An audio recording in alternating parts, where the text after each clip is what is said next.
Engine coolant bypass bulb circuit short 2 battery. তো এটার code হলো P268115। এই কোডটা আসলে তো আপনারা কিভাবে সমাধান করবেন। এই কোডটা যখন আসবো তখনই বুঝবেন যে এই যে এটা খারাপ হয়ে গেছে। এটার নাম হচ্ছে ইঞ্জিন কুলেন্ট বাইপাস বাল্ব।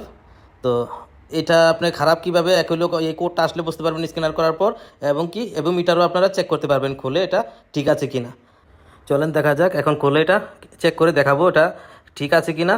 এটা প্রথমত এটা খুলবো, খোলার পরে চেক করে দেখাচ্ছি কীভাবে চেক করবেন এটা বাইরে। এটা আমি ভিডিওটা স্কিপ করে খুলে নিলাম। এই যে দেখেন এটা পুরানটা, আমি এটা খুলে ফেলছি। তো এটা এখন বাইরে আমি অ্যাভোমিটারে চেক করব এটা। এই যে দেখেন অ্যাভোমিটারটা বিপ মোডে এখানে সেট করবেন। সেট করার পর যদি আপনি এখানে নতুনটা আছে পুরানটা আছে, দুটোটা চেক করে আমি দেখাবো। এই দেখেন প্রথম পুরানটা চেক করতেছি। এখানে যদি বিপ মোডের এখানে বিপ সাউন্ডটা আসে 7:30-এর উপরে রিডিং আসে তাহলে বুঝবেন যে ঠিক আছে। আর যদি রিডিং 5, 10 মানে 10, 5, 15 এরকম আসে তাহলে কিন্তু চেঞ্জ করতে হবে। এই দেখেন এখন এটা চেঞ্জ করতেছি।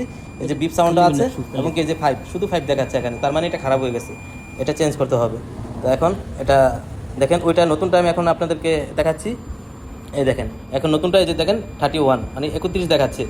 যে বিপ সাউন্ডটাও আসতে হবে সাথে, এবং কি রিডিংটা 30-এর উপরে আসলে বুঝতে পারবেন যে না ঠিক আছে।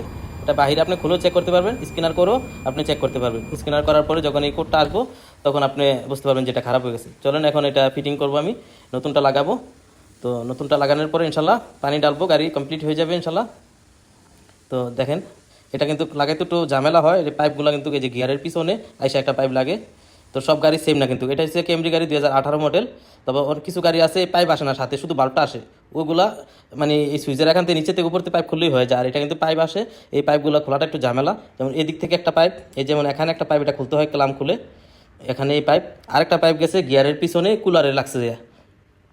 তো আমি এখানে এই পাইপটা লাগানোর পর উপরে যে এখানে একটু হালকা করে গ্রিজ দিয়ে এই যে লাগাই নিলাম, যাতে সিলে কোনো প্রবলেম না হয়।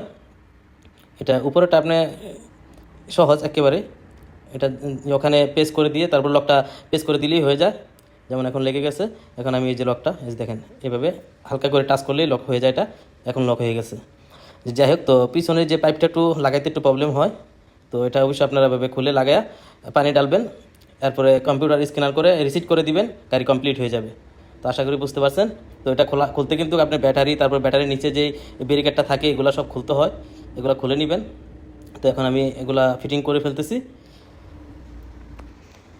যাই হোক, একটু লাগানো কমপ্লিট হয়ে গেলে এখন পানি ডালবো, পানি ডালার পরে গাড়ি স্টার্ট করব। আর কম্পিউটার লাগায় অবশ্যই এটা আপনার আগের যে কোডগুলো ছিল এগুলো রিসিট করে দিবেন। তো গাড়ি কমপ্লিট হয়ে যাবে ইনশাল্লাহ। তো যারা আমার এই ভিডিওগুলো ফেসবুক পেজেতে দেখেন তারা ফলো করে রাখবেন, যারা ইউটিউবতে দেখেন তারা সাবস্ক্রাইব করে রাখবেন। আমার নাম হলো মোহাম্মদ সাদ্দাম মিয়া, আমার ইউটিউব চ্যানেলের নাম হলো সাদ্দাম অটোমোবাইলস। তো এই সাদ্দাম অটোমোবাইলস চার্জ করলেই আমার ইউটিউব চ্যানেল পেয়ে যাবেন। তো অবশ্যই সাবস্ক্রাইব করে লাইক কমেন্ট করে আমার পাশে থাকবেন।